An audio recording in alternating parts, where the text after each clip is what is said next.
భారతీయ చిత్ర పరిశ్రమలో ఎందరో హీరోయిన్లు వచ్చారు, వెళ్లారు. కానీ కొందరు మాత్రమే ప్రేక్షకుల గుండెల్లో చెరగని ముద్ర వేశారు. ఇలాంటి వారిలో lady power star Sai Pallavi కూడా ఒకరు. ఎక్స్పోజింగ్, గ్లామర్ షోకు దూరంగా నటనకు ప్రాధాన్యమున్న పాత్రల్లో నటిస్తూ దూసుకెళ్తున్నారు సాయి పల్లవి. ఆమె ఓ సినిమా చేసిందంటే ఖచ్చితంగా అందులో ఏదో ఒక విషయం ఉంటుందని ప్రేక్షకులు అనుకునే స్థాయికి సాయి పల్లవి చేరుకున్నారు. ఈ రోజు సాయి పల్లవి పుట్టినరోజు. ఈ సందర్భంగా ఆమె గురించి ఆసక్తికర విషయాలు మీకోసం. 9 మే 1992న తమిళనాడులోని కోటగిరిలో జన్మించారు సాయి పల్లవి. ఆమె పూర్తి పేరు సాయి పల్లవి సెంధామరై కണ്ണన్. స్వతహాగా డాక్టర్ కాబోయే యాక్టర్ అయ్యామని చాలామంది నటీనటులు చెబుతుంటారు.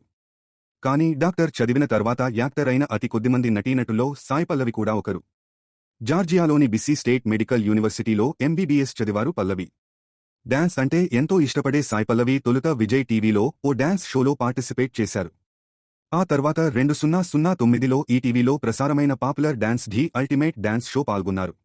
అంతకుముందు కస్తూరి మాన్, ధామ్ ధూమ్ అనే సినిమాల్లో చిన్న పాత్రల్లో మెరిశారు. 2017లో మలయాళంలో వచ్చిన ప్రేమంతో సాయి పల్లవి హీరోయిన్గా ఎంట్రీ ఇచ్చారు. ఈ సినిమాకు స్వయంగా కొరియోగ్రాఫర్గానూ ఆమె వ్యవహరించారు. ఫిదా సినిమాలో భానుమతిగా తెలుగువారిని పలకరించిన సాయి పల్లవి నాటి నుంచి కుర్రాళ్లకు ఫేవరెట్ హీరోయిన్గా మారిపోయారు. ఆ వెంటనే మిడిల్ క్లాస్ అబ్బాయి, పడిపడి లేచే మనసు, లవ్ స్టోరీ, శ్యామ్ సింగరాయ్, విరాట పర్వం, తండేల్ సినిమాలలో నటించారు. గ్లామర్ షోకు, స్కిన్ షోకు దూరంగా ఉండే సాయి పల్లవి కోట్ల రూపాయల రెమ్యూనరేషన్ ఇచ్చినా ఆ ప్రాజెక్ట్స్ చేయరు. సాయి పల్లవి వివాదాలకు దూరం. తన పనేంటో తాను చూసుకుని వెళ్లిపోతుంది. ఒకప్పుడు డాన్స్ షో మధ్యలోనే ఎలిమినేట్ అయి ఇప్పుడు లేడీ పవర్ స్టార్గా ఎదిగిన సాయి పల్లవి జీవితం ఎందరికో ఆదర్శం. ఐశ్వర్యరాయ్, మాధురీ దీక్షిత్ అంటే ఆమెకు ఎంతో ఇష్టం.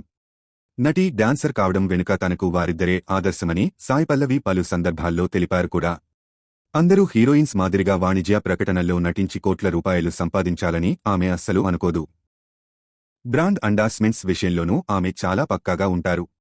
ప్రజలను తప్పుదోవ పట్టించే ప్రకటనల్లో తాను నటించనని చాలా హుందాగా తెలిపారు సాయి పల్లవి. తండేల్తో ఈ ఏడాది ఘన విజయం అందుకున్న సాయి పల్లవి రీసెంట్గా బాలీవుడ్లో అడుగుపెట్టారు. ఏక్దిన్తో పాటు ఏకంగా రణబీర్ కపూర్ సరసన రామాయణ సినిమాలో సీత క్యారెక్టర్ దక్కించుకుంది. ఈ సినిమాలతో నార్త్ ఆడియన్స్ను కూడా ఆమె ఫిదా చేసే అవకాశం లేకపోలేదు. ఇండస్ట్రీలో అడుగుపెట్టి దాదాపు 10 ఏళ్లు కావస్తుండగా భారతదేశంలో అత్యధిక రెమ్యూనరేషన్ తీసుకునే నటీమణుల్లో సాయి పల్లవి కూడా ఒకరు. అమరన్ సినిమాకు 5 కోట్ల రూపాయలు రెమ్యూనరేషన్ తీసుకున్న సాయి పల్లవి ఆ సినిమా తర్వాత నుంచి తన పారితోషికాన్ని 8 రూపాయలు నుంచి 10 కోట్ల రూపాయలు మధ్యలో ఫిక్స్ చేసినట్లు టాక్. రామాయణ కోసం ఆమె భారీ మొత్తం ఛార్జ్ చేస్తున్నట్లు ఫిలింనగర్లో గుసగుసలు వినిపిస్తున్నాయి.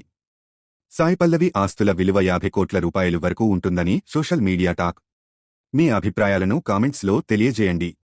మరిన్ని తాజా వార్తల కోసం మా ఛానల్ను సబ్స్క్రైబ్ చేయండి.